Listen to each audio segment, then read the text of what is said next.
para no continuar permitiendo la explotación de combustibles fósiles, porque eso es muerte, no vida para la humanidad.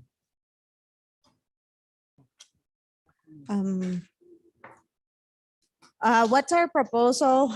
I'm sorry. What's our proposal from the indigenous peoples? There are two governments that have heard our call. The government of Lula da Silva and the Colombian government have they have spoken about the need to stop thinking that the market will regulate itself to solve social problems like hunger and poverty. And they see that stopping the extraction of fossil fuels is the path to achieve this goal. We are at the initiative Amazonia for Life, Protect 80% by 2025. There are different paths from which I would like to highlight that the legal security of indigenous territories and the inclusion of our own planning in what we call our life plans is needed to be able to protect the life in these territories.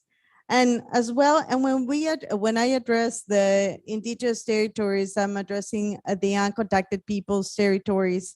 There are many uncontacted peoples that still live in the Amazon. We need to protect those intact areas that are still standing, and many of those that are already present oil blocks or overlap with oil blocks in their surface.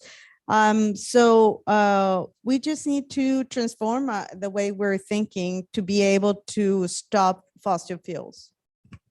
No hay tiempo que perder. La vida de los humanos importa. Por eso tenemos que trabajar por defender la vida, por conservar estos ecosistemas estratégicos para la vida en el planeta. Muchísimas gracias.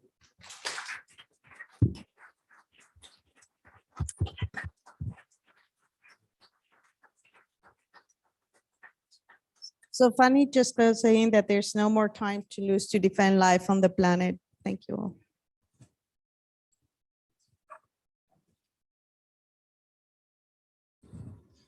Thank you, Fanny, for sharing your invaluable perspective and for your life's work and your leadership at COICA. And thank you to the COICA delegation who are here with you in the room. So inspiring. It is a true honor to share the stage with the amazing leaders here and here during this evening's event, during New York Climate Week. This program will be focusing on fossil fuel expansion threats in the Amazon and Congo basins and the Coral Triangle region, given the immense biodiversity and cultural richness and the gravity of the fossil fuel expansion threats in these regions. But by no means are these the only places where fossil fuel expansion is happening and where it must end. And our team is truly inspired by the whole spectrum of individuals and communities and organizations who are actively championing this cause internationally and globally.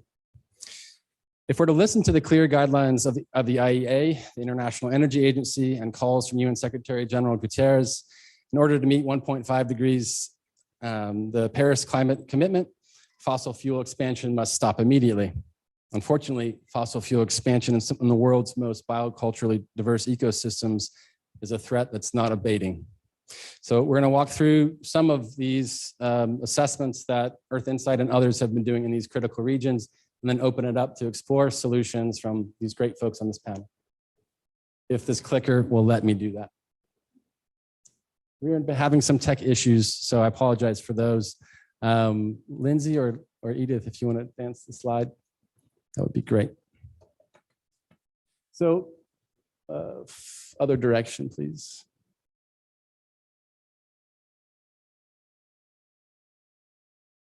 There you go. Okay, so this is a basically the Pantropics and oil and gas exploration and production. And what's in red or pink or orange is existing production, and what's in yellow are exploration blocks. And so this just shows you the threat potential that we are standing in front of. Next, please. As Fanny so eloquently broke down in the Amazon and the country by country threats that indigenous communities and local communities and many others are facing in the Amazon. In terms of hectares of overlap with oil blocks, there's 25 million hectares of indigenous territories that are currently in oil blocks. Many of those, because indigenous peoples do such an amazing job of safeguarding their territories, are intact rainforests.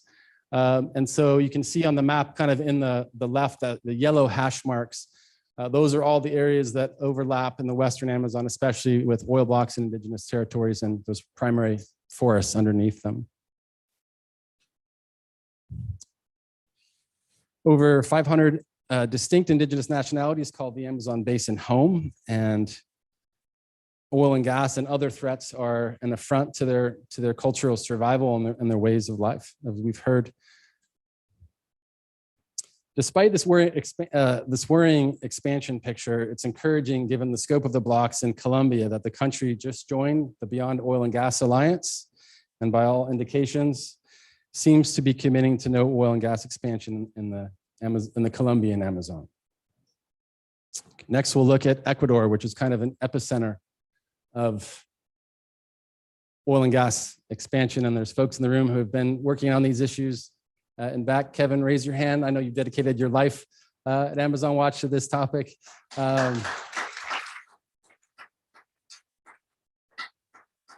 Ecuador is a microcosm of what could happen in the broader basin if fossil fuel expansion continues. Sand Research Group is also in the room, and Angeline Robertson specifically has documented that 89% of Amazon oil exports come from Ecuador.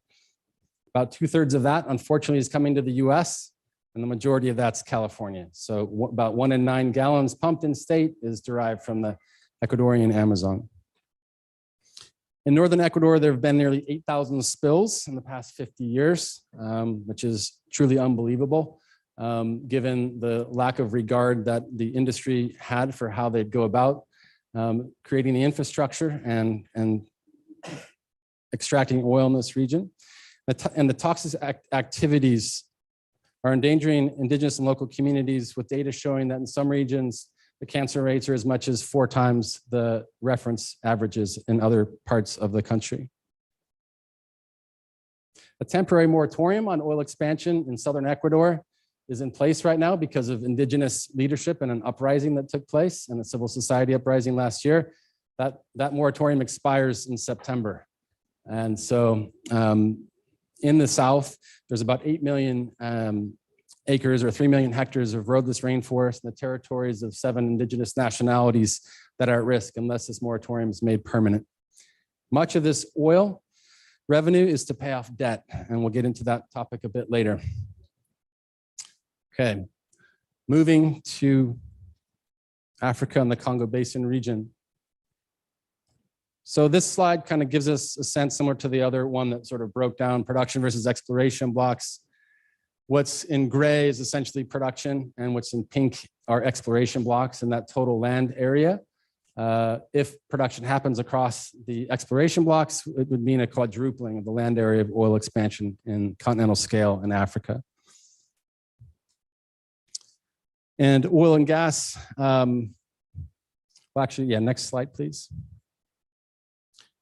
In the Congo Basin region, as Anna and Patrick and Harrison will be exploring and unpacking a bit more briefly, the threats are equally as grave as in the Amazon, with more than 70 million hectares of intact tropical forest, an area nearly twice the size of Germany, now overlapping with oil and gas blocks in the Congo Basin region.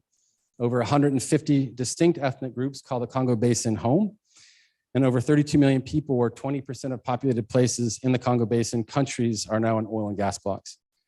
And we published this work in partnership with Rainforest Foundation UK and Congo in the Crosshairs last year. And since that time, there's been, really troubling continued sort of movement in the wrong direction. So the DRC put up 30 oil and gas blocks last year. And as the East Africa Crude Oil Pipeline, the EACOP, moves forward, that will likely also mean opening up the eastern blocks of the DRC. It's meaning oil drilling in the Upper Nile. And in the Republic of Congo, there's active conversations with Russia right now. So this is an incredibly pivotal time in the region. Next slide shows us what's at stake, because if we look at Nigeria, a place where there's been oil development for 50 years, similar to Ecuador, southern Nigeria, home of the Niger Delta, is one of the most polluted places on the planet.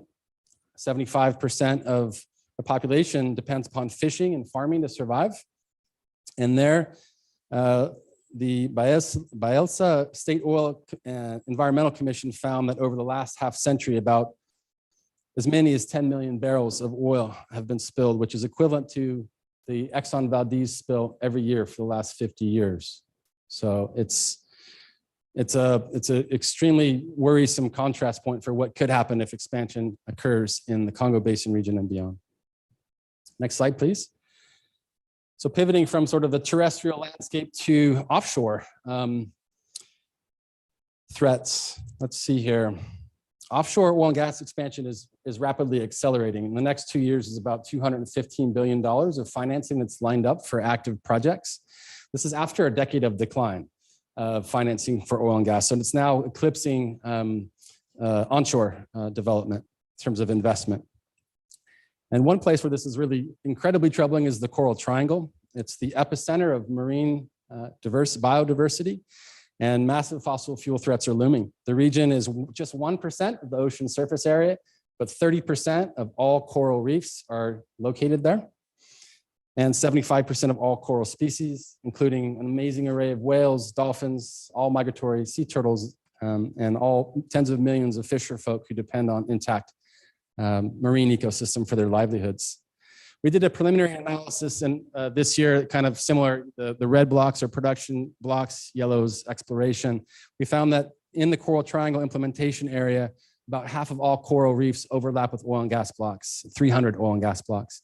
And there's massive plans for increasing fossil fuel expansion in the region. Next slide, please. And we'll be hearing from Jerry Arances, the leader of Seed Philippines, on this topic shortly. But in the Verde Island Passage is sort of a really terrible place. It's a beautiful place. What's happening there is, in terms of fossil fuel expansion and fossil gas or LNG expansion, it's quite disturbing. In the Batangas province in the Philippines, there's 11 facilities that are being proposed, import facilities. And our analysis showed that there's close to 100,000 hectares of critical marine habitat, a mix of reef system and mangroves and seagrasses vital for marine ecosystems, and tens of millions of people that are at risk from increases in shipping intensity, as is one of the risks for sure. And when that happens, there's a greater likelihood of spills. Next slide, please. And that just happened recently this year. In February of this year, the Mindoro spill in the Verde Island Passage happened. And I know that 15 local provinces had to declare states of emergencies, and 42,000 families were impacted. And so the more this keeps happening industrially in the region, the greater the likelihood of this occurring. So walking through some of this context isn't necessarily uplifting. In fact, it's alarming. I know it keeps many of you up at night, and especially the people that are living this reality, the indigenous and local communities and frontline communities who are facing this challenge. It's inspiring to see the fight that you're leading. And in the next part of the program, we'll hear more inspiration, vision, solutions, et cetera, that are vital for averting fossil fuel expansion in these critical places. So with that, we'll kind of wrap the context. If you want to do one last slide, advance. And next, I have the great pleasure of introducing Domingo Payas. He is a friend and a brother, and he is an Achuar leader from Ecuador with a 30-year history of serving the indigenous movement. Currently, Domingo is the president of the governing board of the Amazon Sacred Headwaters Alliance and the territories coordinator for the Amazon Sacred Headwaters Alliance. And his remarks will be translated by Alicia Guzman. Thanks again, Alicia. So Domingo, a question for you.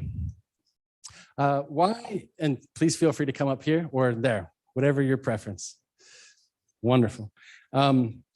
Question for you, Domingo. Why is indigenous leadership so important in the effort to push back imminent extractive threats in Amazonia and to advance solutions? And how is the Amazon Sacred Headwaters Alliance a model for this, and what is needed to get it to scale?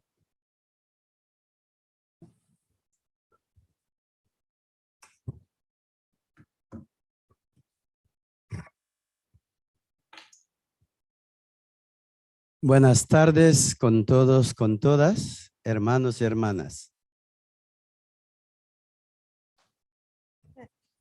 Good afternoon. Deme bloques por bloques, vamos.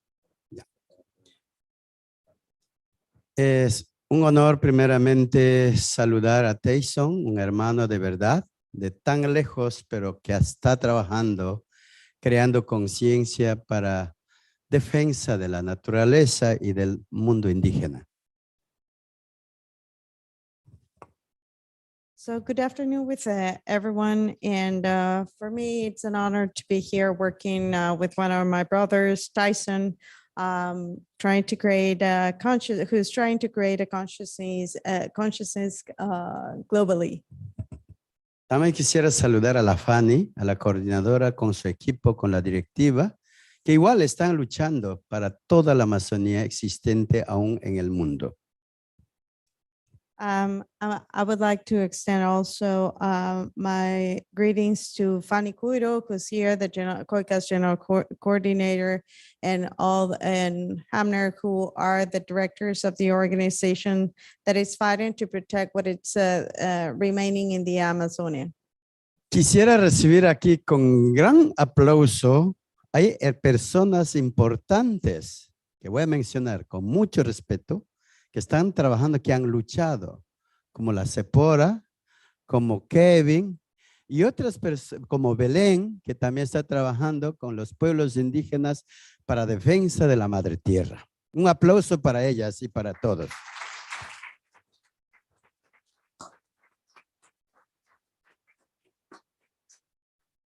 And that applause was for those that are working with indigenous peoples to protect our land.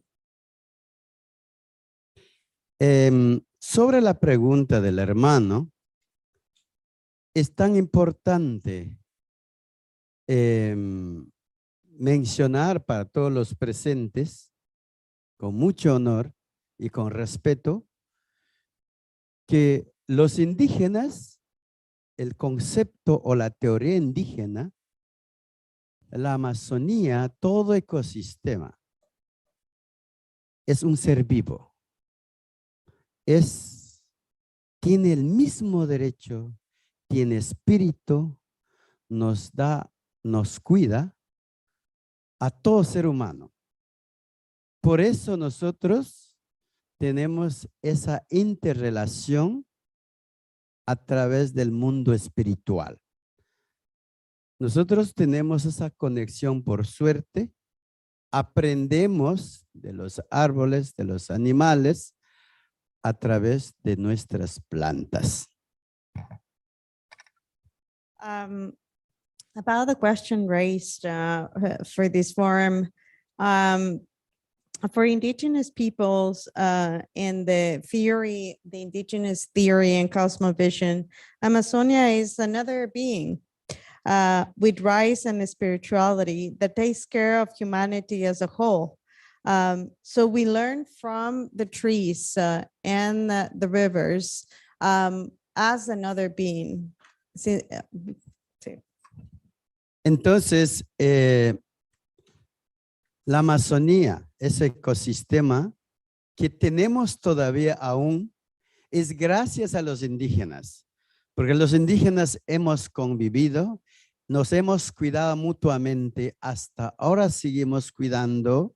Y la definición de todos los pueblos indígenas es dejar bajo tierra todo lo que es crudo, todo lo que es oro y dejar bosque en pie, no deforestar, no más tala. Eso es el concepto del mundo indígena. Eso es la decisión final que hemos decidido los indígenas. So the reason why Amazonia, the ecosystem, this big ecosystem is still standing is thanks to the indigenous peoples. We have been living there and taking care of Amazonia with reciprocity. For us, it is a mandatory to leave oil and gold underground. Mucha gente de afuera ha trabajado, ha buscado a la Amazonía para extraer petróleo, oro, madera, para acumular mucho dinero. Para nosotros eso no tiene sentido.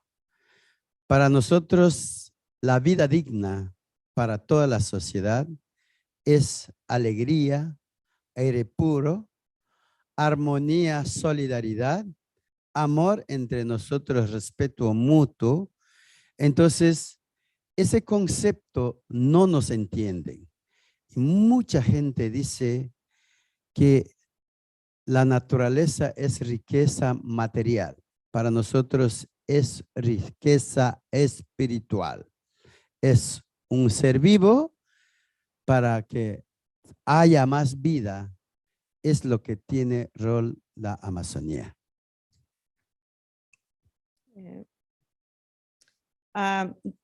Many people coming from the outside world, outside of the Amazonia, come with the idea of extraction of resources with the goal of accumulating lots of money. For us, a life with dignity doesn't translate into money. What we seek is living with harmony, solidarity, in a world which concept does not really understands nature. So we need to understand that for the indigenous peoples, nature is not about material wealth, but spiritual wealth. Para eso hemos creado los indígenas de Perú y Ecuador para cuidado permanente de cuencas sagradas.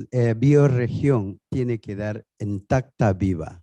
Por eso este programa, ahora una fundación llamado Alianzas Cuenca Sagrada, que es cuidado de 35 millones de hectáreas entre 30 pueblos indígenas de Perú y Ecuador.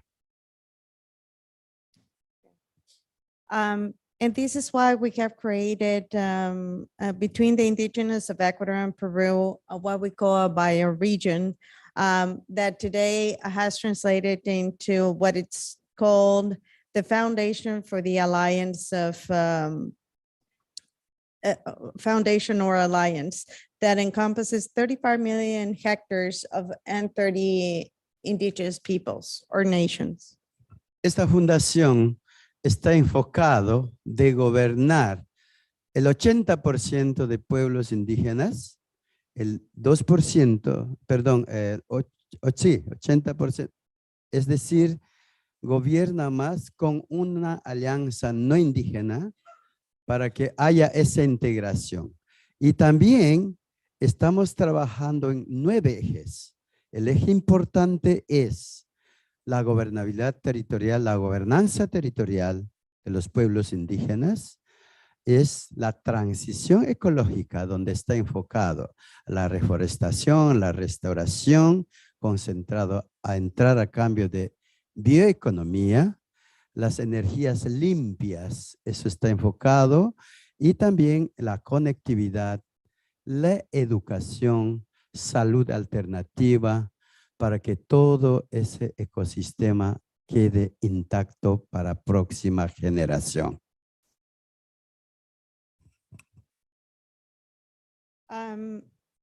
Basically, this foundation governance is 80% indigenous peoples and 20% it's an alliance with not indigenous. And we have 9 areas of work one of them, the first one being territory governance, economic, ecological transition that includes restoration and conservation, bioeconomy, clean energy, connectivity, education, health, amongst others. Termino con esto. Es difícil esto, pero para llegar a alcanzar eso es cambio de actitud de cada uno. Cambio mental de nuestra forma de pensar, trabajo con corazón, con mucho amor y una alianza total.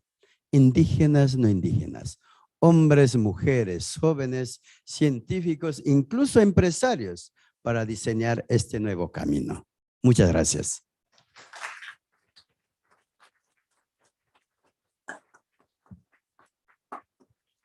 And I'll close by saying that although it's hard to achieve, what we're proposing is hard to achieve, in order to make this pathway a reality, we need to change our attitude, our thinking, but also our spiritual, our spirit. And in what I call a total alliance between indigenous and non-indigenous researchers and people from around the world. Thank you.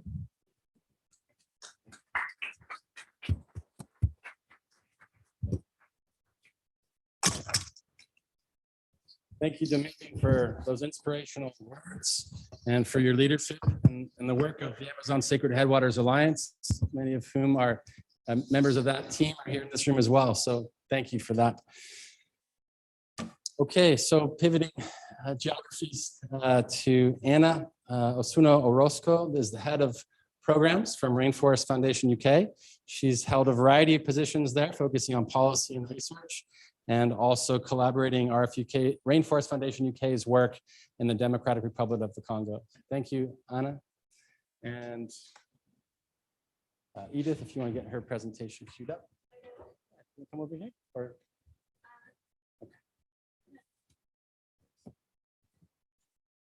Thank you so much, Tyson. I feel very happy to be here. Very inspiring speeches by Fanny and Domingo. Yeah, so you gave an excellent overview of the threats over the Congo Basin. So I just wanted to delve a little deeper on the context in which this is happening. We know that oil's a threat, but why is it particularly in these areas? Thinking about the Democratic Republic of Congo, obviously the biggest country in the region, last year an auction of 30 oil and gas blocks was announced, and the auction is progressing in spite of very strong opposition internationally and locally as well.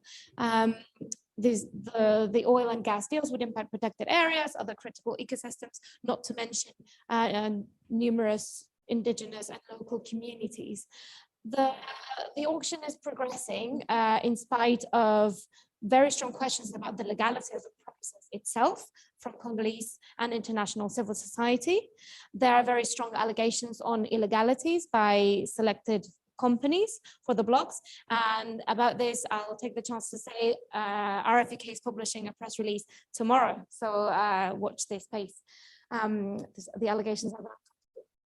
And the actual incentive for promoting all these oil deals. For example, the Congolese government gets a signing bonus from the companies that are pre-selected to do this work.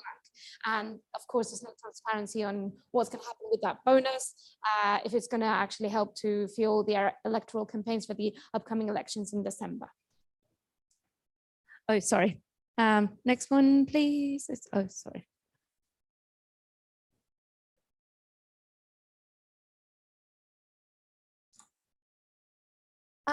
Here we have a map of different kind of territorial allocations in the region, where you can see that oil is hardly the only problem that's threatening these territories. And that's why we have to look at the issue holistically. There's industrial logging, the yellow blocks covering almost all the territories, agro-industrial projects, mining, infrastructure development that also threaten these ecosystems.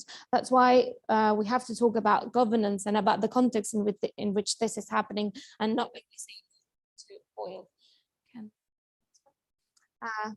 Oh, sorry. So what together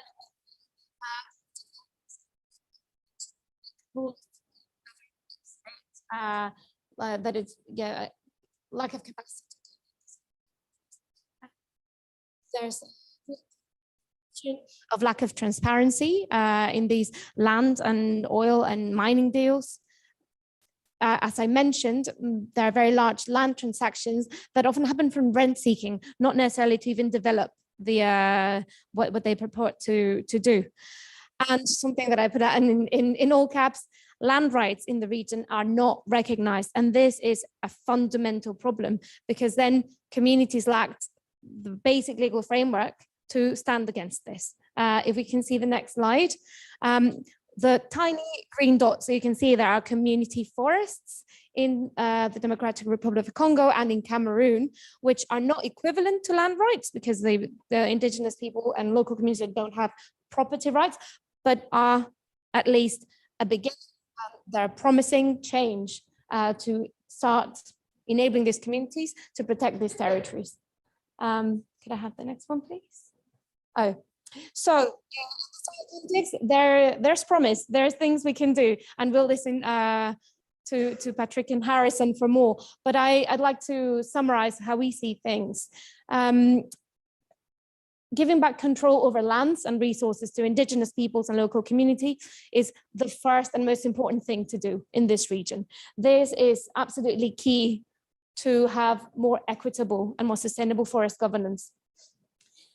Very related to this solution, empowering civil society and community activism is an urgent thing to do.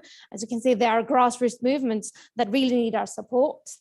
As part of this, to strengthen democratic institutions so that the huge and vast richness of the Congo Basin is more equitably managed for its people.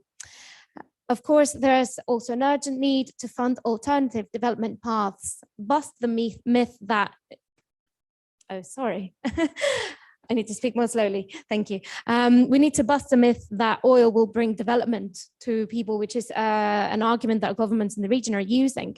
Will it really? We have seen the Nigerian example, for example. Why not think about real alternatives that leave the benefits on the ground? So in this aspect, it's a call for financial institutions, for donors. We really need to scale up and innovate in the way we fund development in these regions. We need to think about issues like debt forgiveness, not market-based approaches, and support to this kind of grassroots movements that will really change the situation. And with this, I will let the leaders of the region tell us what they think about the issue. Thank you.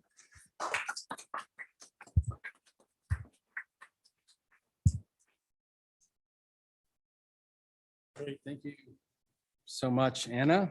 And Patrick Saidi Hamedi will be speaking next. He is the coordinator of, oh, my French is not good, Dynamique de Groupes de Peoples Autochtones. That's terrible, right? DGPA in the DRC, a network of 45 indigenous organizations and those working to secure the rights of indigenous peoples and improve recognition of their role in protecting forests. His remarks will be interpreted by Anna. And Patrick, a question for you. What is needed in the Congo Basin region to support expanded legal demarcations of lands of indigenous peoples? And what worries you, but also gives you hope in the face of massive oil and gas expansion plans in the DRC?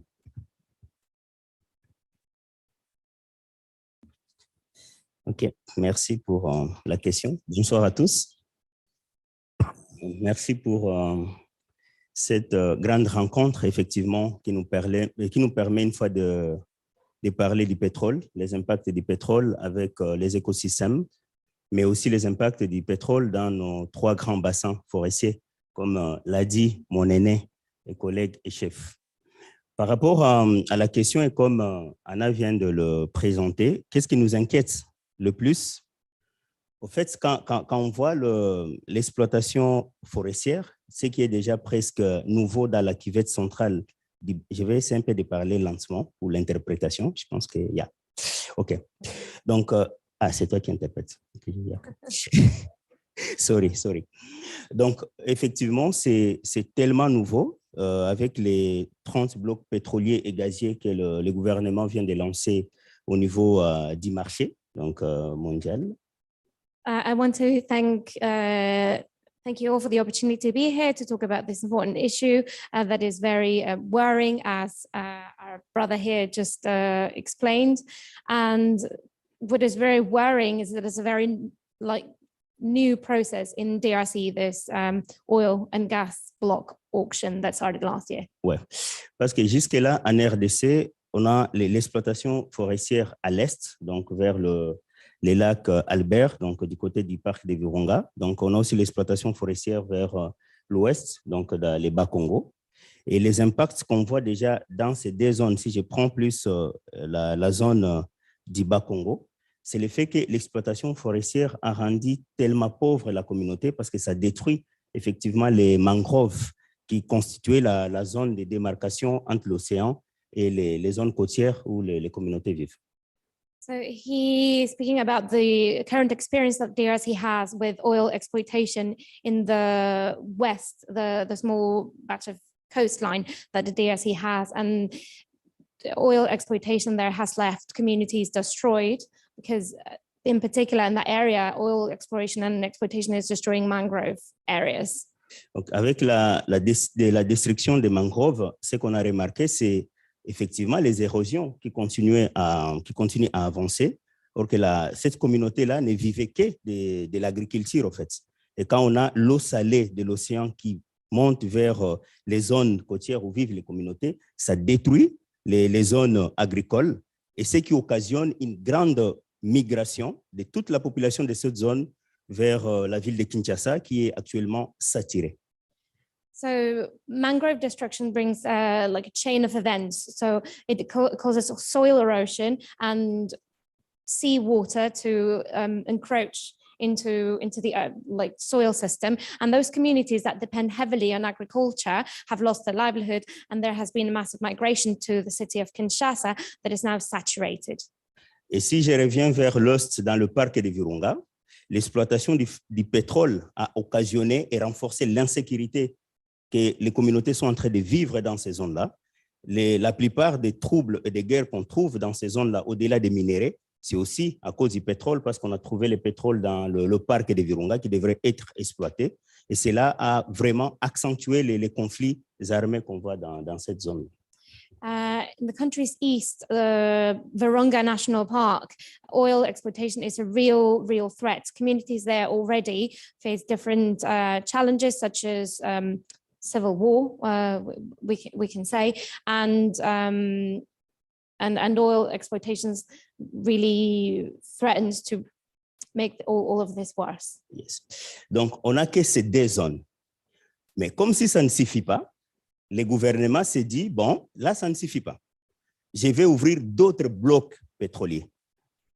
Déjà, là, on n'arrive pas à gérer. D'un côté, il y a l'immigration, il y a une ville saturée. De l'autre côté, on a déjà des rébellions qu'on n'arrive pas à gérer. Mais comme si ça ne suffit pas, le gouvernement veut ouvrir d'autres blocs pétroliers, mais à ce moment-là, c'est au cœur même de la forêt tropicale. Donc, nos forêts tropicales limites. So as if this weren't enough, this massive migration on one side, rebellion and internal conflict on the other, now the Congolese government wants to open more oil blocks, and now in the heart of the Congolese rainforest. Et quand on prend, non seulement ces blocs se situent au cœur de la forêt tropicale humide, mais malheureusement, si je peux le dire ainsi, donc ces blocs se retrouvent dans les territoires ou terroirs ancestraux des peuples autochtones. Ce qui est encore complexe. What makes it more complex is that not only these blocks are in the heart of the Congolese rainforest, but also in the ancestral territories of indigenous peoples and local communities. Donc, les réflexions en termes d'impact, c'est de dire, comme tout le monde l'a dit, nous vivons dans des contextes où les droits, d'abord les droits d'une manière générale, à ce qui concerne les peuples autochtones, n'est pas reconnu. Les droits à la terre et à la tenir n'est pas reconnu ni sécurisé. So as has been said, this is happening in a context where the rights of indigenous peoples to their lands is not properly recognized. Their land rights and the legal security over these lands is not recognized. Et plus ces droits ne sont pas reconnus, plus ces terres ne sont pas sécurisées, et ce qui est, je pense, au niveau du bassin du Congo, peut-être dans tous nos États, parce que l'État te dit, la terre qui n'est pas sécurisée, qui n'a pas un titre, revient au domaine, en tout cas, ça devient dans le domaine régalien de l'État. C'est-à-dire c'est la terre qui appartient à l'État. Et l'État peut en disposer comme il veut. So this is a real problem because land that is not titled in favor of communities can be claimed by the state as its own, and they can do with it whatever they want. Et souvent, dans notre pays, quand vous perdez les droits fonciers, malheureusement, l'État n'arrive pas à assumer ses responsabilités en termes de redevabilité, en termes de compensation. Parce qu'on peut délocaliser un peuple, mais où est-ce qu'on l'installe? Parce que c'est des situations qu'on a vécues où on délocalise un peuple, mais on n'arrive pas à les réinstaller. Et on a beaucoup d'autochtones aujourd'hui avec le parc de Kahuzi-Biega qui se retrouvent dans une situation d'exploitation parce qu'ils sont obligés d'aller dans d'autres communautés où ils n'ont pas de droits fonciers et ils se font carrément exploiter en contrepartie d'avoir un endroit où il faut dormir. So where land rights and land titles are not effective, this creates real challenges for accountability and for issues like compensation to communities who are displaced by extractive developments. For example, we have the example of Kahuzi-Biega National Park in the east of the country, where indigenous communities were displaced. They were never relocalized as they should have been, and now they are in a situation of exploitation with their mountain neighbors because they have. Mais là, on a parlé seulement des autochtones, mais d'une manière globale, on peut parler de la forêt tropicale elle-même en termes seulement d'impact. Parce que les forêts au niveau de la République démocratique du Congo, ça constitue au moins 60% de l'ensemble des forêts du bassin du Congo. Et quand on exploite les pétroles, ou on fait l'exploration du pétrole, au centre même de la cuvette centrale, je ne sais pas si on s'imagine les conséquences que cela pourrait avoir sur ces forêts tropicales, mais aussi sur les écosystèmes. So now we're talking about impacts on communities, but of course there's a huge impact to the environment because in DRC we have 60% of the Congo Basin rainforest. And when the government wants to exploit oil, particularly in the central cuvette area where the peatlands are found, this is particularly serious in terms of environmental impact. Et on parle d'un pays avec autant de potentialités. 1 minute, yes, 1 minute. Yeah, thanks. On parle d'un pays avec beaucoup de potentialités, un pays post-guerre, un pays où la gouvernance pose encore des problèmes, un pays non stable. Et nous savons tous ce qu'entraîne l'exploration et l'exploitation du pétrole, avec tout ce que ça peut avoir comme effet, au-delà d'abord des impacts sur les écosystèmes, sur la vie elle-même. C'est l'insécurité, c'est peut-être la guerre, le renforcement des rébellions, etc. So this is all happening in a country that is plagued by war, by insecurity, that's weak in many respects. So in this context, oil exploitation is a threat to life itself. Bon, qu'est-ce qu'on peut faire? Parce que c'est bien de se plaindre, c'est bien. Mais après, à un moment, il faut aussi s'y gérer et proposer des solutions. So what can we do about this? Because it's all right to complain, but we should also propose solutions. Moi, je pense, en termes de solutions, le premier élément le plus important, c'est comment nous investissons. Quand on voit tous les financements climat, que ce soit les financements du marché carbone ou les financements non marché carbone, mais comment est-ce qu'on investit suffisamment dans la sécurisation d'abord des terres, la tenir et l'obtention des titres pour les communautés par rapport aux espaces là où ils vivent. So in terms of solutions and in terms of investment and climate finance, key priority is demarcating and titling lands in favor of indigenous peoples. Ça, c'est un élément important parce que ça peut, au moins, ça va empêcher effectivement l'État d'avoir toujours ces prétentions de dire que ces terres sont vacantes. Donc, ce sont des terres non occupées. Parce que plus les communautés ont des titres sur les espaces qu'ils occupent, plus le gouvernement est contraint à négocier. Le gouvernement est contraint à avoir le consentement, le clip de la communauté avant la réaffectation de ces terres-là. Because if there are titles, then government can't claim that those lands are vacant, and they'll face more obstacles and they'll have to negotiate with communities that are based there, and they're going to need their consent before they do this development. Une autre solution ou une autre piste de solution, c'est c'est comment nous tous, nous, les contribuables, et je nous appelle tous les contribuables. On est tous des contribuables. La question, elle est globale, elle nous concerne tous.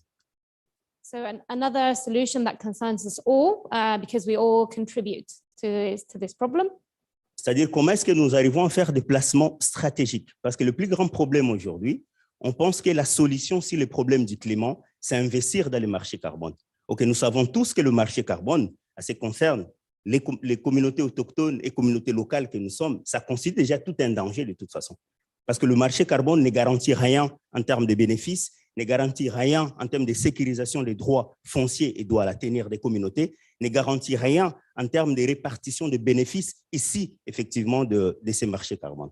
So we should really question how we are trying to channel funds to these areas where you think about carbon markets, but carbon markets are really not the solution. They don't bring anything in terms of benefit sharing for local communities, and they, of course, do not ensure land rights to local communities. Et pour terminer, donc, l'élément que je voulais dire, c'est quand on voit le marché non carbone, donc c'est toutes ces organisations internationales avec qui nous travaillons, qui sont en train de garantir effectivement ces financements directs qui nous arrivent. Comment est-ce qu'on fait des placements stratégiques pour créer cet équilibre-là? Parce que les financements qui nous aident aujourd'hui, ce n'est pas les financements carbone. C'est tous ces financements qui viennent dans le marché non carbone. Donc, c'est financement direct. Comment est-ce qu'on arrive à créer l'équilibre? Comment est-ce qu'on arrive à sécuriser les droits? Mais, et surtout, comme l'a dit mon aîné, comment est-ce qu'on arrive aussi à prendre en compte la valeur de la forêt elle-même? Parce que ce n'est pas seulement l'élément carbone. Parce que la forêt a une valeur culturelle. C'est l'identité. Donc, l'autochtone, il est lié à cette forêt-là. Mais malheureusement, dans le marché, on ne voit que l'aspect carbone. On oublie que la forêt, c'est tout un cosmos. C'est toute une vie, comme l'a dit mon ami. Wow, I won't be able to do justice entirely, but I will try. We really need to think of investments beyond carbon markets. We need to think about non-market-based approaches because, as my elder has said it, we can't look at forests just because of their carbon value. Forests are much more than that, and for Indigenous peoples, they are inextricably linked to these forests, and that's how we need to see them in a comprehensive way, as his elder just said. OK, en conclusion, c'est de dire, là, nous parlons de 3 bassins. Certes, oui, c'est les communautés autochtones et locales qui vont subir les effets d'une manière directe, mais après 5 ou 10 ans, je pense que ces effets, nous les ressentirons tous. Parce qu'on voit déjà ce qui est en train de se passer dans plusieurs pays, les inondations et autres. Là, on parle, c'est comme une histoire. Mais peut-être après 10 ans, nous ressentirons aussi ces mêmes effets. Donc, nous nous appelons, nous tous, à cette prise de conscience, à cette responsabilité, parce que chacun peut agir là où il est, qu'il soit dans la forêt ou en dehors de la forêt. Nous avons cette responsabilité. Merci.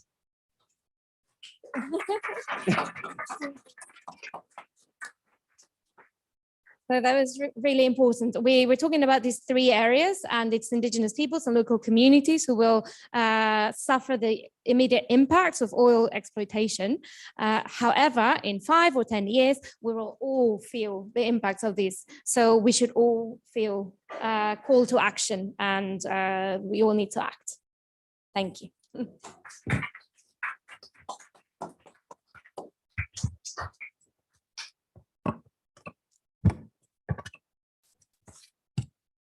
Thank you so much, Patrick, for these inspiring words and your fight and your approach to meeting this challenge.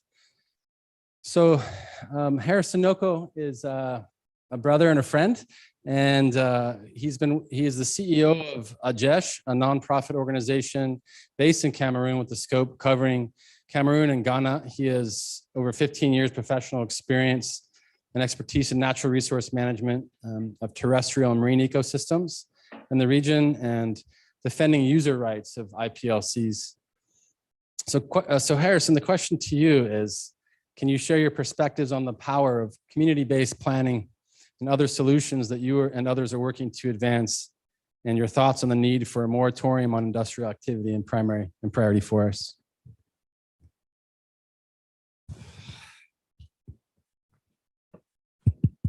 Hello, good evening all. Okay, thank you, Tyson. It gets a bit challenging to talk about what you're doing when people like others have already spoken and said a lot of things about what's happening in our area. But just to say, I actually live and have lived my life within a community or a landscape that is totally dominated by oil refinery.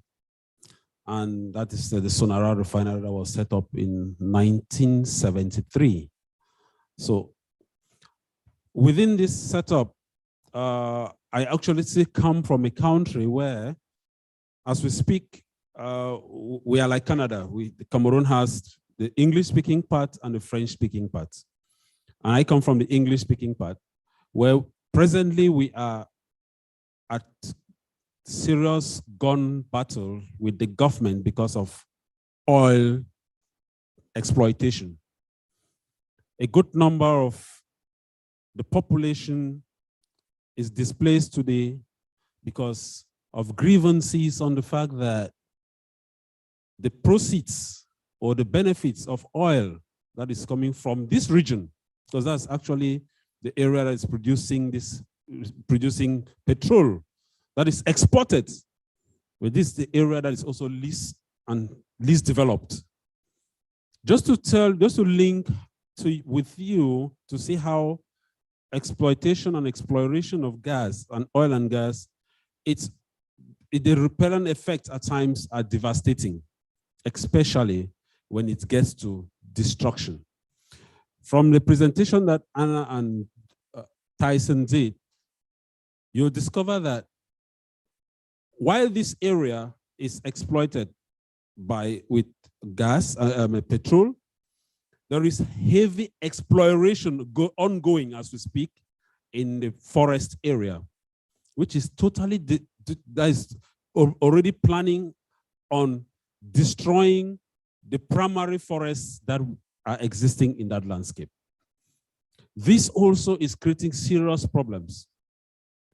Now, with all of this, like what the others have said, not repeating what they have said, this situation has pushed us into looking at what are the solutions? What can we do? We started way back, thanks with in collaboration with Rainforest Foundation, by not just criticizing, and not just fighting against the government, but putting down strategies by empowering the community themselves also, the indigenous people, the community, through planning. We started with participatory mapping because you cannot be advocating for what you don't know. And the best people to fight for this are the community and indigenous people themselves. And that is why we started with community participatory mapping that will link to participatory community land use planning, for the community themselves to understand what is happening, for us to use this and inform the government, for the government to also take informed decisions. And just to say that some of this is also, like we speak, I'm one of those contributing in in revising the national constitution, the forestry legal framework for Cameroon. And this information is what is also informing the government, because the government is, at a point, they ratify all these conventions, but like Patrick said, this do not reflect what is happening in the field. How do we translate all of this and decolonize all these conventions that we signed such that they can go right down to the community people? Because this is where, those are the people that are more affected. We're talking about emissions. If we destroy more of the forest, the primary forest that we have already, with the exploration that are already going on, those exploration are potential areas that exploitation will take place. And if that happens, we will be exposing the world into more emissions because the primary forest would have gone. So the communities, we are now pushing through their planning, they are struggling to protect these areas through community forestry, because like the other said, the present legal frameworks for almost all of Africa does not, like I said, the laws are still heavily colonized. They are still reflecting not the situation of the country, but rather a borrowed ideologies from Europe and America. But we need to change the paradigm. We need to change the narratives. And in changing that, we need to get statistics, data from the ground that we use to inform decision makers so that we take informed decisions and develop legal frameworks that tie with the situation in the communities. So with this planning and land use planning activities, we are now developing programs where we're supporting community forests and now moving not only to forestry, but also looking at, Patrick talked about the land, the coastal areas. The mangroves are also growing. You have a lot of primary mangroves that are being destroyed because of gas exploitation, as well as heavy fishing that is taking place, which is promoted now by the Chinese. The Europeans are putting down laws on deforestation. But on the other way, the Chinese are exploiting heavily. How do we create these synergies and create situations where this situation can be reduced, or we reduce this expansion? And by so doing, we are now also looking at making sure that primary forest is protected, communities are involved, not just involved, but participate, have documents that they can defend themselves, and the government also take informed decisions. By so doing, we are capable of protecting large expanse of forests. And that is why we are strongly for the moratorium to protect primary forests. Protect not just the primary forest, but equally the mangroves, existing mangroves along the coastal areas, because they are heavily being destroyed because of this exploitation. So we strongly still think that oil and gas expansion does not only need it should not just be the song that we come to conferences at. We are now embarking on environmental education on this right down to primary schools, so that those younger generation coming up should now be understanding this context and see how in 2050, like we're talking about 2050, attaining that, some of us might not get there, but those young people coming should make sure that this song sinks into them and they practice it so that they can take informed decisions and change and reduce emissions. Thank you.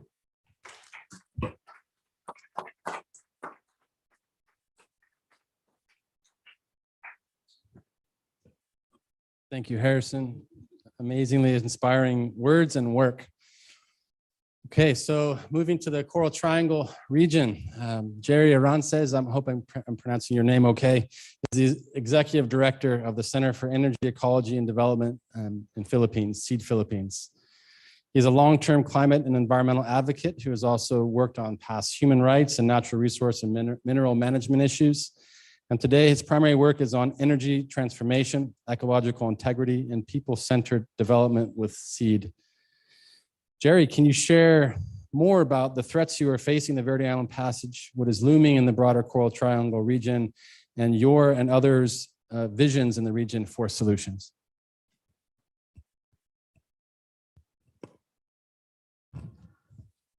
Thank you. Thank you, Tyson.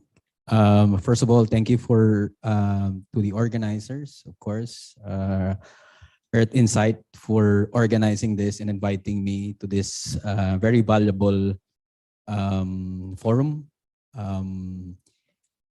I just came from the Gulf South before coming to the Climate Week, and seeing what's happening in the Gulf South is just so overwhelming.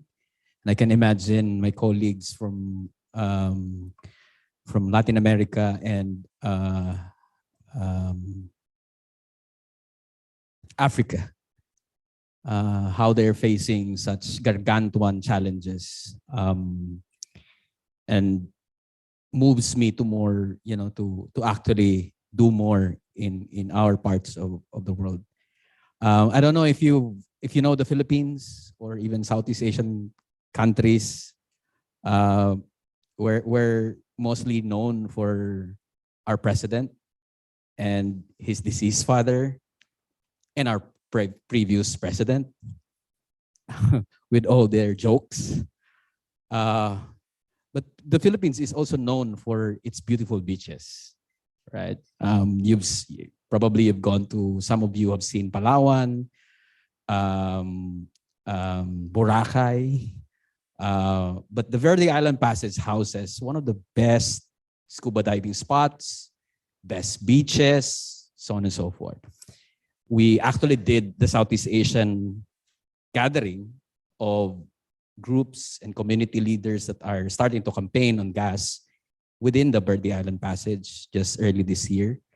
And, you know, they told me, like, Jerry, you know your thing. Like, now we're compelled to protect the VIP because of, you know, its beauty. But the Philippines is also known for climate disasters. We are visited by 20 to 25 storms every year. 5 of that is superstorms. This season is super typhoon season. And so climate change is, you know, we live climate change.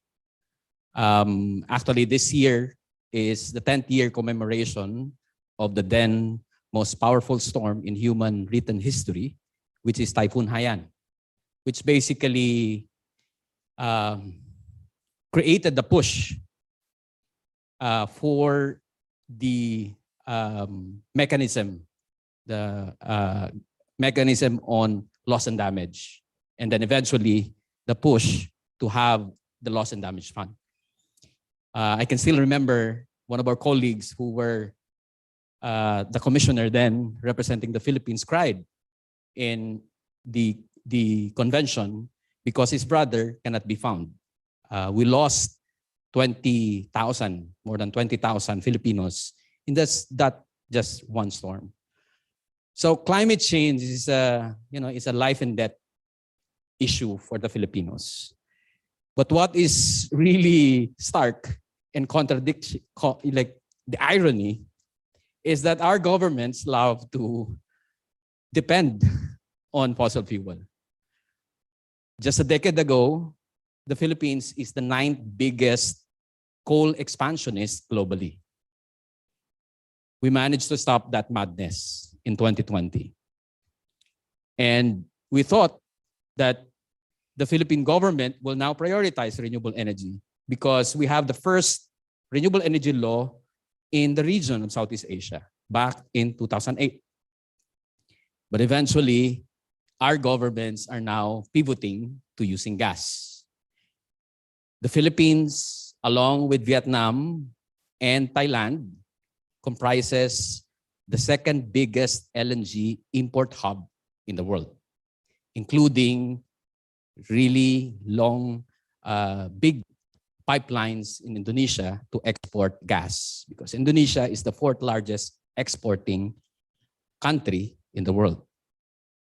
So from coal expansion now to gas expansion. So the Verde Island Passage, the story of the Verde Island Passage and what we're confronting is the tip of the iceberg of the whole of the Coral Triangle, who's now facing tremendous stress because of LNG expansion. Not just the pollution, destruction of the coral reefs, but actually the threat of the ferrying ships. In the VIP, it is projected that around, at the minimum, 10 LNG cargos will be ferrying in a very narrow strait, which have tremendous implication in the VIP, as 8 out of 12 proposed LNG terminals are actually pursued in that area. 8 out of 35 proposed gas plants are in that area. And this is on top of the 5 out of 6 existing gas plants in the area. And, you know, there are famous corporations that are pushing the button in terms of that expansion. The likes of Shell. I don't know if you've drank San Miguel beer.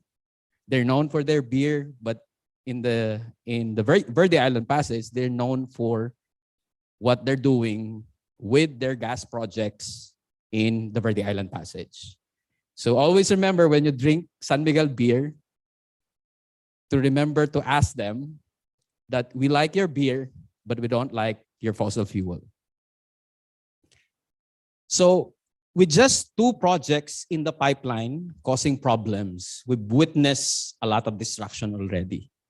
And fisher folks have already banded together because these are places that are breeding grounds for fishing communities.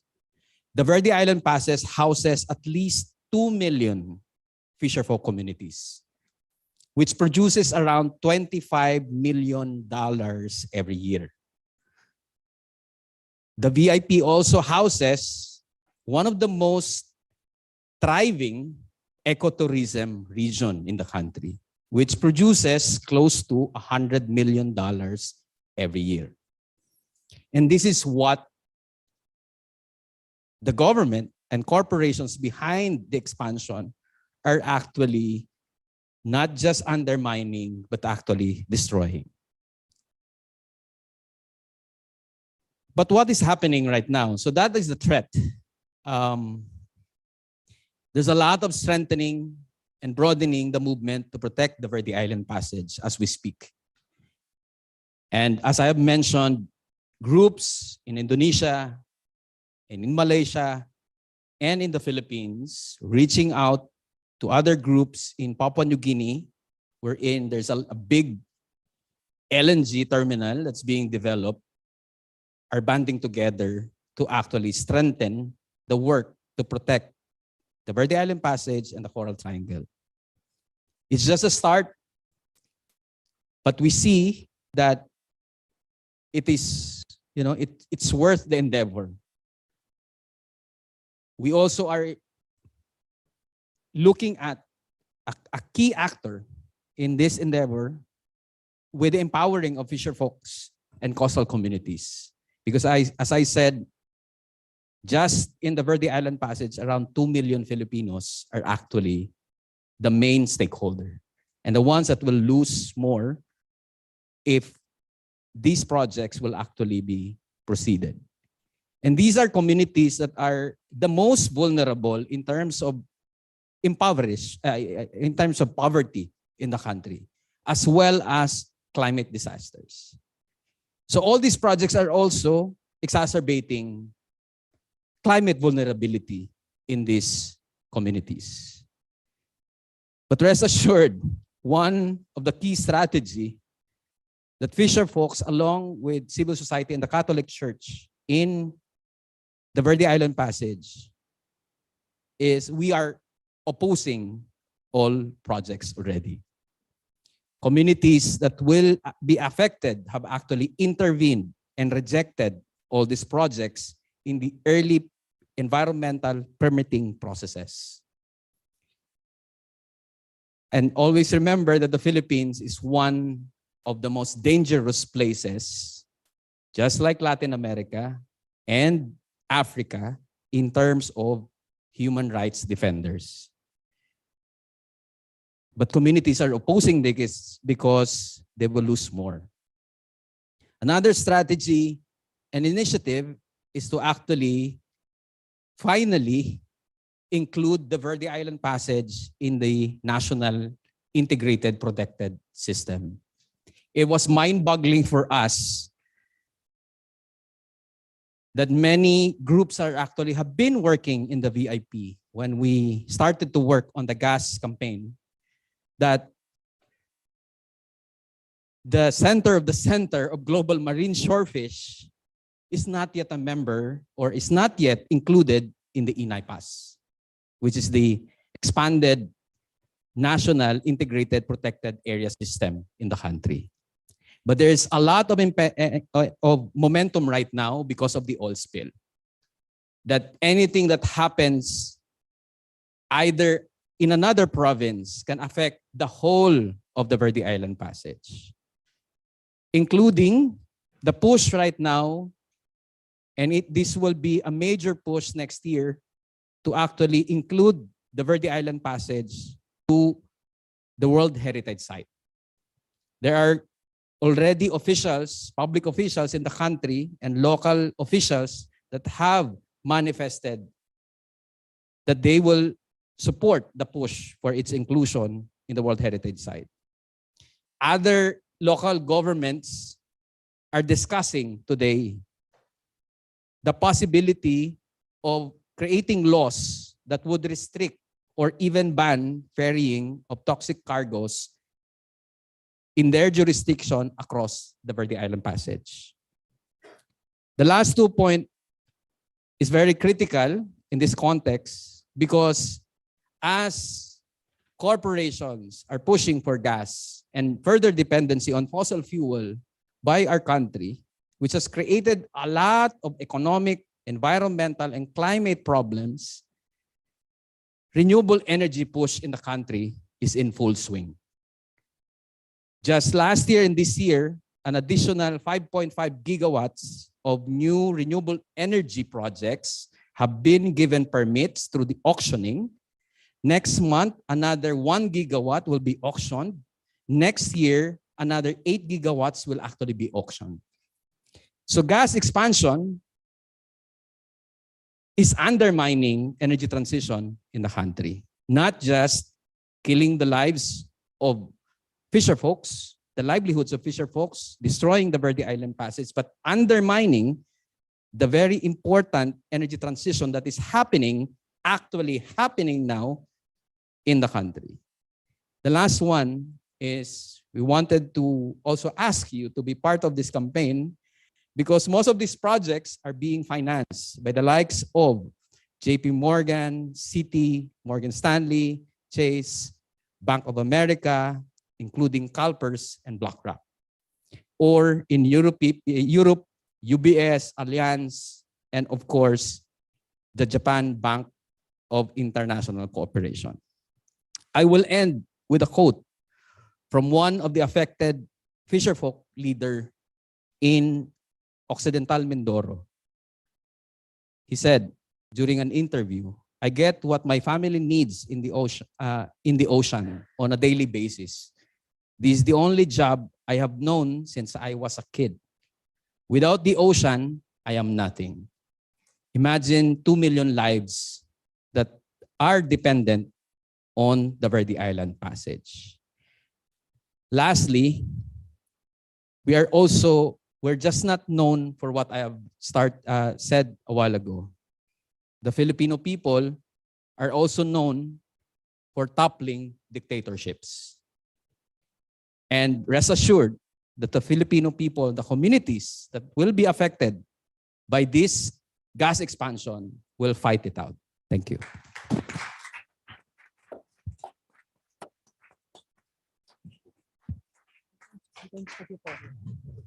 Thank you so much, Jerry. And next we have Zipporah Berman.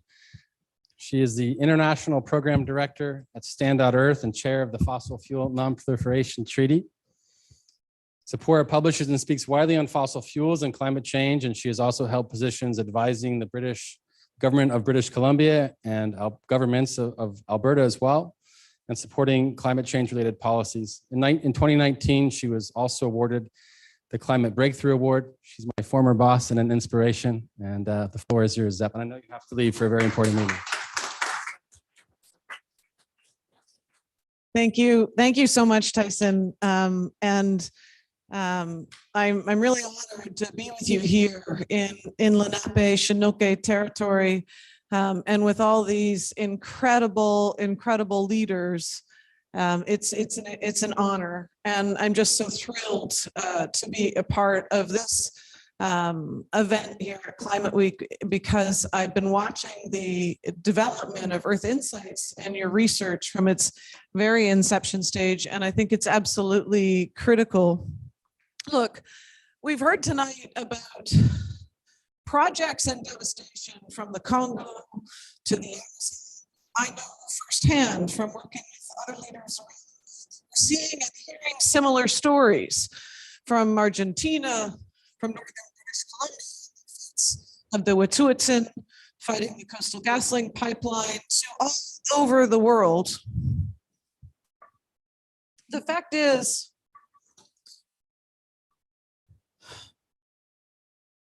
the fossil fuel industry is continuing to expand despite the science that Tyson so eloquently talked about in the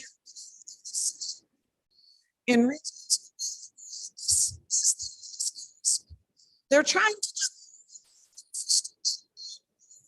projects to future decisions. This is their profits that last year that are threatening the very air we drink, the water we breathe, a stable climate, and human rights. And we can't keep projects around the world. Oil, gas, coal, three products make up 86% of the emissions planet, causing the heat waves, the floods, the fires that are sweeping across the globe, forcing people to lose their lives and their livelihoods. Three products. The science is clear. We know fossil fuel projects or infrastructure under a 2.5-degree scenario. It's clear. Yet governments and industry around the world have plans to produce 10% more oil and gas projects within the between now and 2030 than we can ever burn and stay below a 1.5-degree scenario. In fact, we already have more oil, gas, and coal projects producing and under construction than we can.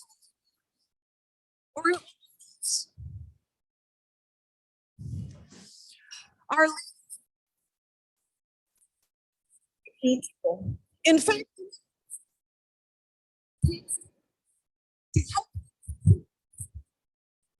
production. $1 trillion in fossil fuel subsidies from governments to the most profitable companies.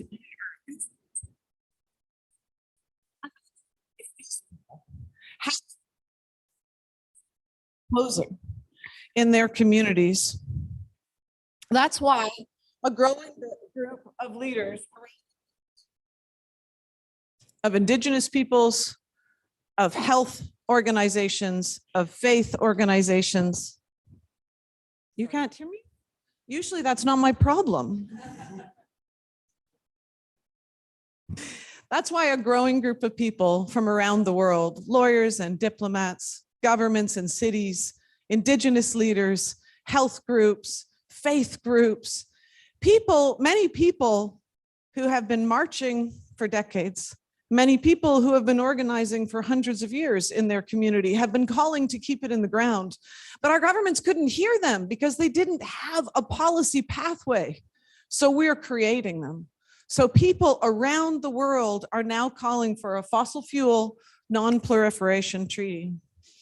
A treaty that will complement the Paris Agreement, a treaty that will provide a framework for governments to manage the wind down of the supply of fossil fuels. Because for 30 years, our international agreements, our domestic policy have been designed to stop one end of the pipe, the emissions, but not to stop or regulate the supply.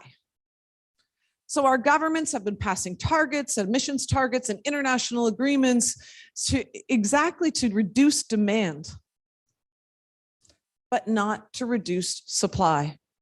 So behind their backs, the industry have been planning more and more and more projects. Their response to this, demand will go down, the price will go up, the price of renewables will fall, and it has, and the markets will constrain supply. But it's not working. It's not working fast enough to keep us safe. And every year, governments are surprised that we can't meet our emissions targets. What we build today is what we will use tomorrow, and every dollar on this planet should be used right now to build solutions and not more of the problem. Really never look at these notes. I'm not sure why I have them. So the Fossil Fuel Non-Proliferation Treaty is designed with 3 pillars in mind, similar to nuclear non-proliferation. First, we need an agreement to stop making the problem bigger. We need to stop fossil fuel expansion, not in one country, not just in the Congo, not just in the Amazon, but all over the planet. And countries will need to cooperate to do that. We need to manage the wind down, and that's the second pillar. We need to manage the wind down of old oil, gas, and coal in a way that is equitable and fair. And to do that, we will need new global governance mechanisms because of course, some countries, Ecuador, are drilling for oil in the heart of the Amazon just to feed their debt.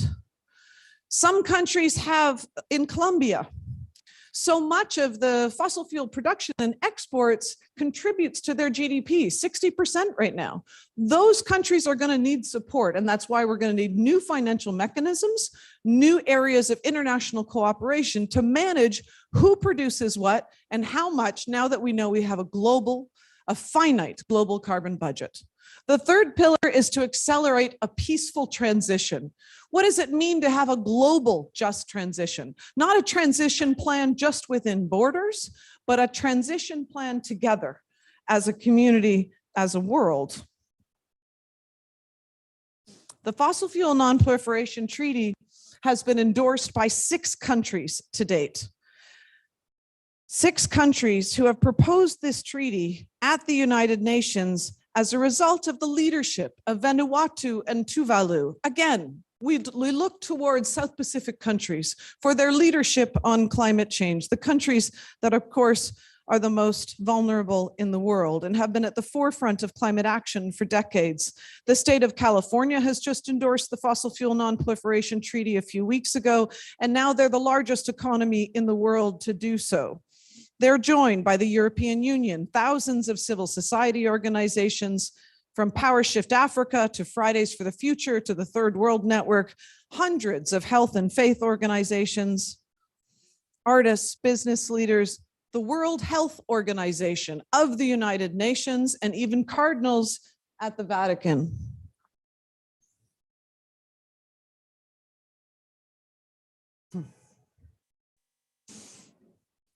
And now there is an effort underway in the Amazon to push for a fossil fuel non-proliferation zone. And Colombia is leading the way in terms of committing to end the era of oil, gas, and coal. And there is strong civil society leadership in the region pushing for this goal as well. I'm so pleased to be giving this speech when Elaine, the president of the indigenous nations in Peru, is here right now. And yesterday, 9 Peruvian nations under her leadership joined the Fossil Fuel Treaty. Thank you.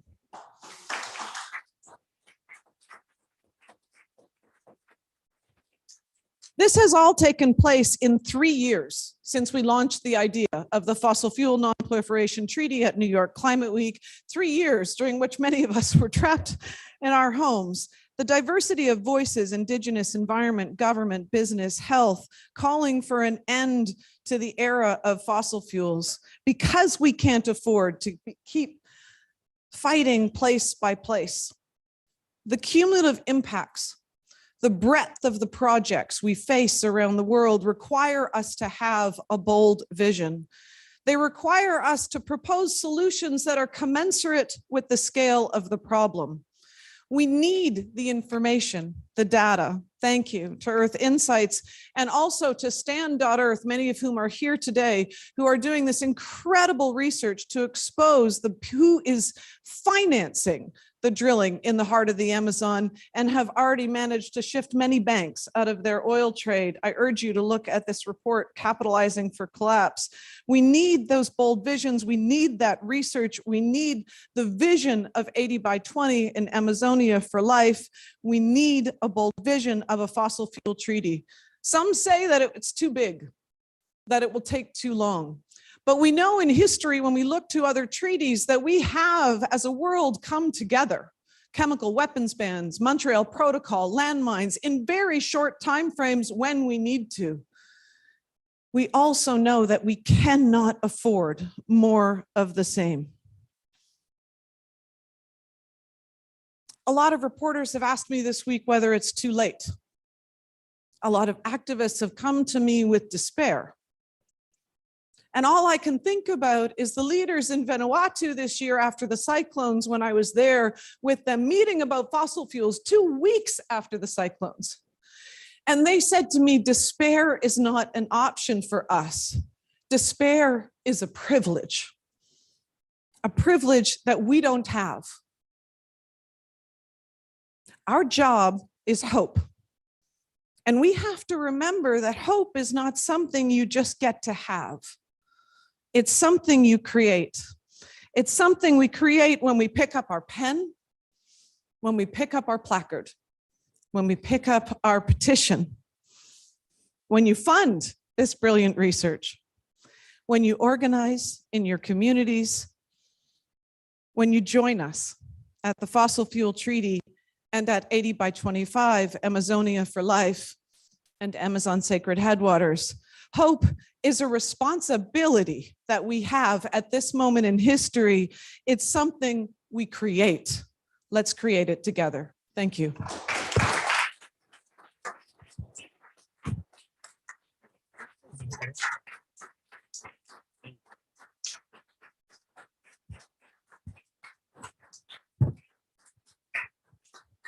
Telling it like it needs to be told. So inspiring, Zipporah. Thank you. And good luck at that next event.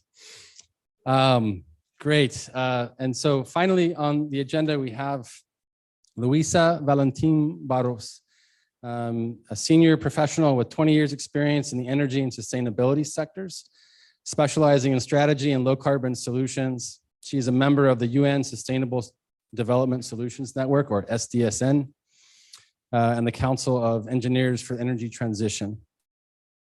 Luisa, can you share your perspective on the energy transition solutions that can be scaled to ease the pressure of fossil fuel expansion on these critical communities, and daylighting the concerns with this,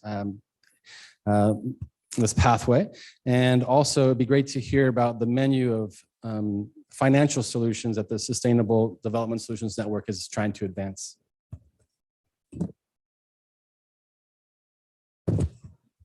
Thank you, Tyson. Hello, everyone. Hard to speak after her, right? After all of you. So I'm Luisa. So I'm representing here the Council of the Engineers for the Energy Transition. The council is advisory council for the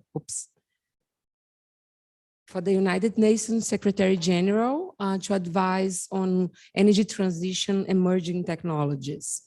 So I want to start with a good news for all of you. So as we speak, we had the Supreme Court of Brazil to form majority on the on not approving the what's called the Marco Temporal, which is a law enforcement that determines that indigenous territories cannot be recognized.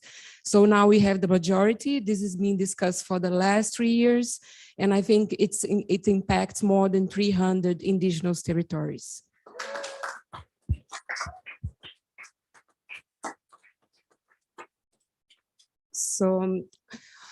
So what I want to bring, the reflection I want to bring today is that I think we all agree that makes no sense to expand drilling, especially in such biodiversity hotspots as we talk today, in Philippines, in the Amazon forest, and Congo. But we also need to be realistic, and we need to agree that, recognize that the world still depends a lot on fossil fuels. So 80% of our energy supply come from fossil, 30% of it is oil. If you look at a region like Latin America that we have been talking a lot about today, about the Amazon, it's the most renewable region of the world. 30% renewable, but still a lot of fossil. So we depend on 70% on fossil fuels. This has a huge impact on the region. It impacts on the energy security due to price volatility of oil. And it impacts mostly on the revenues of the region. So if you look at countries like Bolivia, Venezuela, more than 10% of the GDP depends on the fiscal revenues of hydrocarbons. So these countries, they depend on the revenues of oil exploration. So this is a challenge, and we need to understand and look at this picture to find out-of-the-box solution for this problem. So if you look at Brazil, for example, when you look at Lula, right? I'm from Brazil. I look at him and I'm very happy that he's in power now. And he has brought again the discussion about deforestation, but he's also supporting the oil exploration or the oil research in the edge of the Amazon River.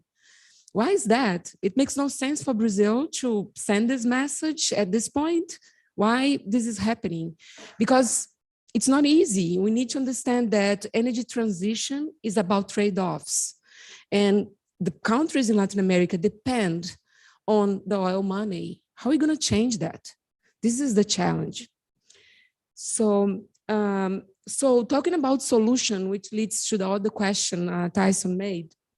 So we need to understand this picture of the need of the fossil fuels to understand what solutions we can have for transition. So I think we need to deeply understand the situation and recognize that, to think on solutions that will not come only on technologies. They will come on policies, they will come on finance, they will come from partnerships. So the SDSN, the Sustainable Solutions Development Network for the United Nations, is working on a lot of modeling and indexes to help understand the energy transition pathways. But also it has a key role of aggregating a lot of academics and universities to fill the knowledge gaps we have for the energy transition. The council is a group of 45 engineers from all across the globe that are working together to fill these knowledge gaps and bring up solutions and exchange lessons learned across the countries.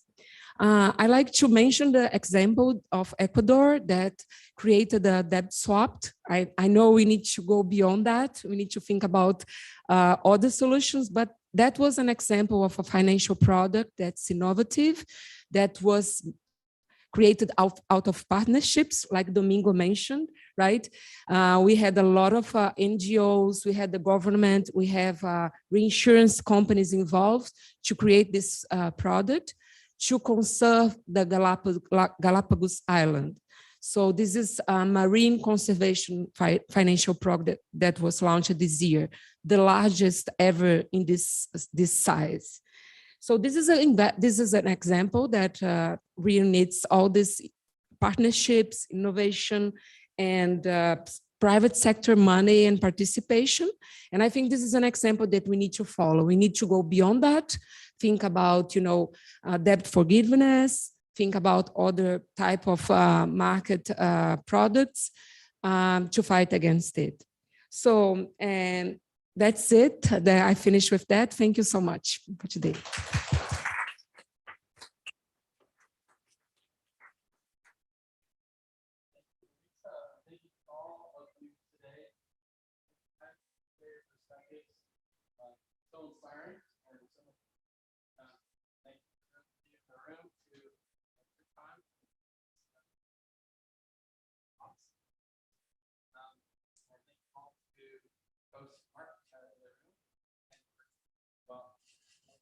A bit over, so we can have a bit of Q&A if folks have any questions from the floor.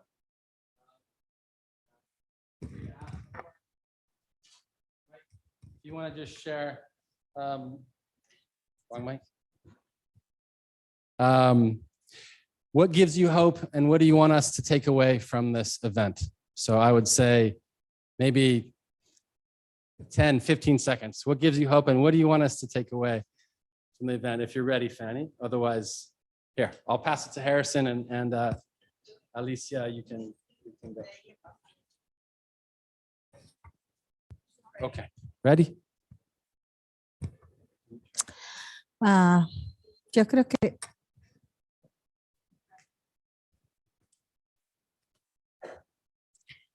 bueno,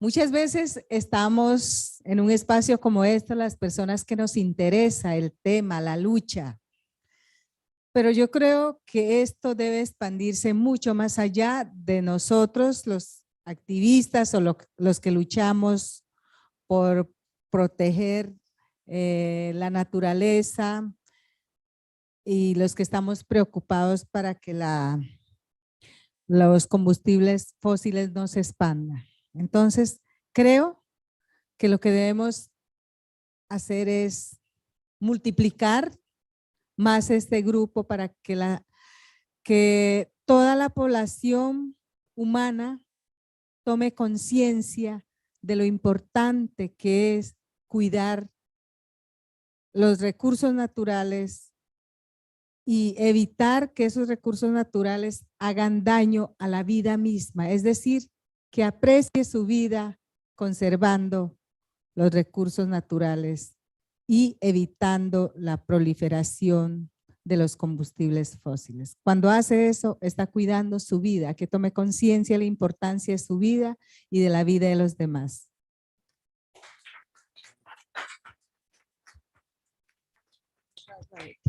So it's great to be in sharing with a lot of us that think alike, but it is important to multiply this message to those that are not here or don't understand the impact of fossil fuels and the expansion of them in that relationship with nature, and how by this expansion goes against not just nature, but the life itself, their own lives.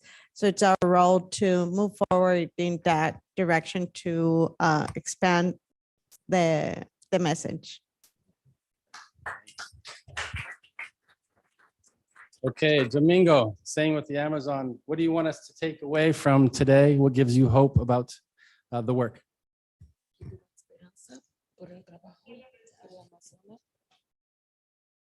Sí, por suerte, el territorio indígena está cuidado para toda la vida. Hemos cuidado, hemos vivido y vamos a seguir cuidando. La esperanza que estamos todos unidos los indígenas, y ahora estamos invitando al resto de la sociedad. Hemos dicho que la Amazonía da vida a todo sector social. El programa de Cuenca Sagrada no es pensado en indígena, sino es pensado a la humanidad, a la próxima generación. Por lo tanto, la esperanza está de que todos los seres humanos hagamos una gran alianza, una confianza y más que todo, trabajar con conciencia es la esperanza para la humanidad. Muchas gracias.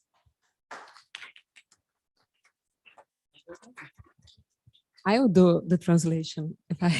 So he just said that the territory is being taken care by the indigenous people, and they continue taking care of it. But it's not an indigenous thing. He is inviting us all to be part of it. And the movement, the Sacred Headwater of the Amazon, is made not only for the indigenous, but for you and for our Mother Nature.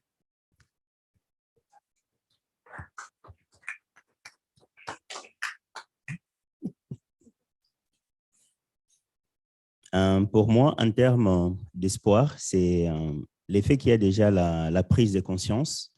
Et ce qui me fait plaisir, c'est l'effet d'attendre qu'au niveau de nos pays respectifs, il y a déjà des lois qui sont en train d'être mises en place pour la protection et la reconnaissance des droits des peuples autochtones d'une manière spécifique. Donc, on a une loi déjà en République démocratique du Congo, on a une loi au Congo-Brazzaville, et je viens d'apprendre qu'il y a déjà une loi aussi au niveau du Brésil. Donc, ça, c'est déjà des éléments qui nous donnent l'espoir. Et comme l'aîné a dit, donc qu'on reste solidaire et qu'on doit toujours continuer à croire à l'avenir parce que l'espoir est toujours permis.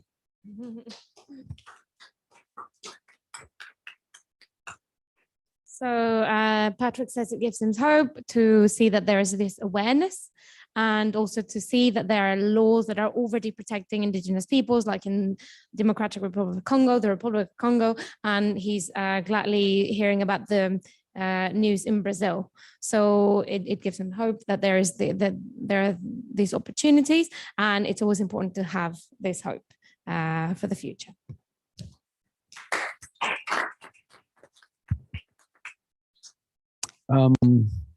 I think one of the hopes spots is that one, there's commonality across many of these places, and we all know that.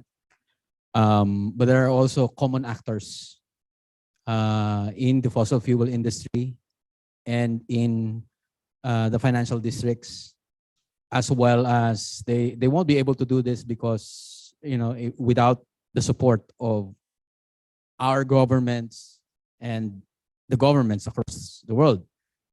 And I'm really glad that, it's also been in the last 5 years, a key feature is that citizens are actually taking on their own governments and corporations by filing numerous cases. In fact, the movements in the Philippines will actually file and sue our government soon because of, its gas push.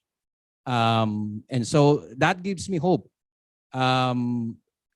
As I've mentioned before coming here, I went to the Gulf South, and I was so overwhelmed with what's happening there, but also inspired of the perseverance of the Black communities, the indigenous peoples, the Indians, the First Nation Indians, who have, tirelessly really fighting within the belly of the beast, the fossil fuel beast.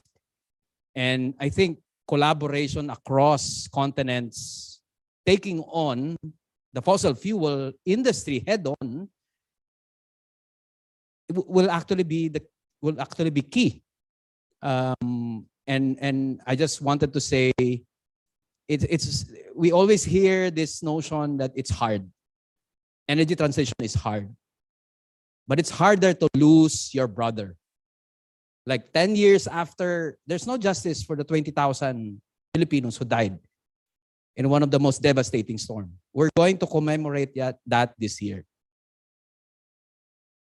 And how about that, right? So, and that's why the urgency is very important. And I just think that, it's like, as our colleague has mentioned, we need to think about outside the box. It's, we need to short circuit everything. The urgency is upon us. And I think that in itself compels us to be more hopeful.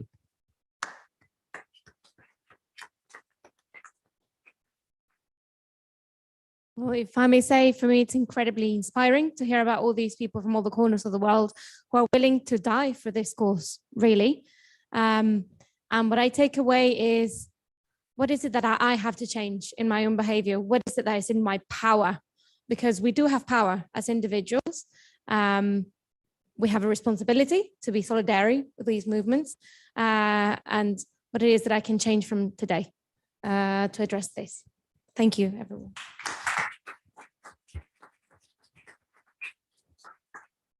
What gives me hope is last year, for each dollar that was invested in fossil fuel, $1.7 was invested in clean energy. So that's what gives me hope.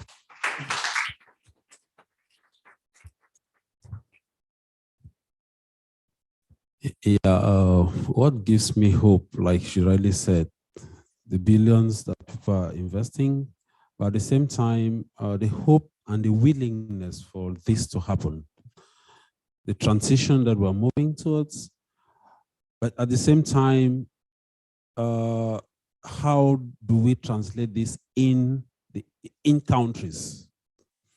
So the hope is laws are being changed. Some countries are already adapting or are already reviewing their laws, but there is still the fear. We've been talking, we see the zoonotic effects of climate, the zoonotic effect of diseases due to climate change, due to deforestation, the COVID pandemic that we came from. Now, with fossil fuel, we are already, I think we are moving ahead in preventing such diseases that may come forward.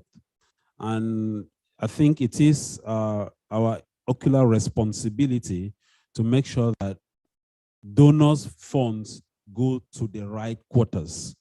We should the hope should be donors' funds or resources go down to the indigenous people, to the local communities where these resources, the primary forests, have to be protected. We should go away from funds being stationed at international, they declare funds at international levels, they stay at international levels, and like we heard in Sharm el-Sheikh last year, the indigenous people funds that were declared just about not up to 2% went right down to the indigenous people. So why I have hopes, but I still have a lot of fear with all of this.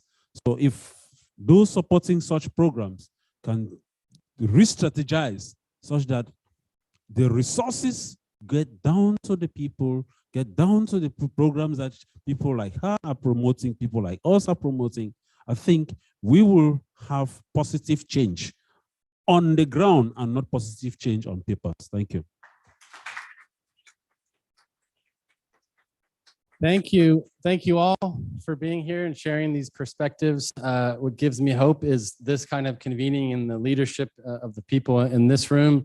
And on that topic of funding Indigenous peoples directly, the Global Alliance of Territorial Communities had an amazing event earlier in the week on the Shandia platform, and as a platform to get funding direct to Indigenous peoples. So that also encourages me and makes me feel hopeful as well. So thank you all for taking the time today. I know we went a bit over. There's refreshments, drinks, some food, and so hopefully a bit of time to connect some more. So thank you all here and out there.